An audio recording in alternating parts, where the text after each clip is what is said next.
அதாவது அதிமுக, பாஜக, இந்த கட்சிகள் பாமக போன்ற கட்சிகள்லாம் 21லேயும் ஒன்றா தான் இருந்தாங்க. வாசன், ஜி.கே. வாசன் எல்லாருமே ஒன்றா தான் இருந்தாங்க. ஏசி சண்முகம் எல்லாமே ஒன்றா இருந்தாங்க. அதே மாதிரி திமுக கூட்டணியிலையும் இதே கட்சிகள் தான் 21 அசெம்பிளி தேர்தல் இருந்தாங்க.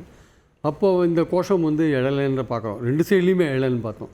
அப்போ யாருமே அதிகாரத்தில் பங்கு, ஆட்சியில் பங்கு இதெல்லாம் எதுவுமே சொல்லலை. இப்போ சமீபத்தில் ஒரு வருஷத்துக்கு முன்னாடி இந்த விஷயங்கள் கலப்பப்பட்டது மறுபடியும். அப்போது திருமாவளவன் சொன்னார், இது எங்களுடைய பழைய கோரிக்கை தான் அப்படின்னு அவர் சொன்னார். இப்போ காலம் கனியலை, அதுக்கான வாய்ப்பு இல்லை அப்படின்ட்டு அதையும் சொல்லி முடிச்சிட்டார். ஆனால் இந்த விஷயங்கள் மறுபடியும் ஒரு ரிவைவ் ஆகிறதுக்கு காரணம், ஒரு பேசுபொருளாக மாறியதுக்கு காரணம் விஜய் தான் என்னுடைய அபிப்பிராயம். புதுசாக வந்திருக்கிற விஜய் தான் என்னுடைய அபிப்பிராயம்.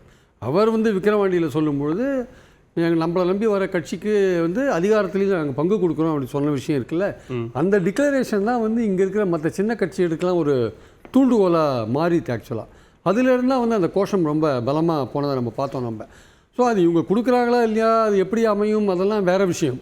ஆனால் அந்த ட்ரிகர் வந்து அதுதான், அந்த ப்ரொவோகேஷன் வந்து விஜய் கொடுத்த ப்ரொவோகேஷன் தான் வந்து கூட்டணி ஆட்சிக்கான ஒரு ப்ரொவோகேஷன். அது அதிமுக பலமாக இருக்குது, கூட்டணியில் கொடுக்க மாட்டாங்க, தனியாகவே ஆட்சி அமைப்பாங்க அப்படி, அதெல்லாம் வந்து நம்பிக்கை சார்ந்த ஒரு விஷயம். எலெக்ஷனுக்கு அப்புறம் தான் அதெல்லாம் சொல்ல முடியும்.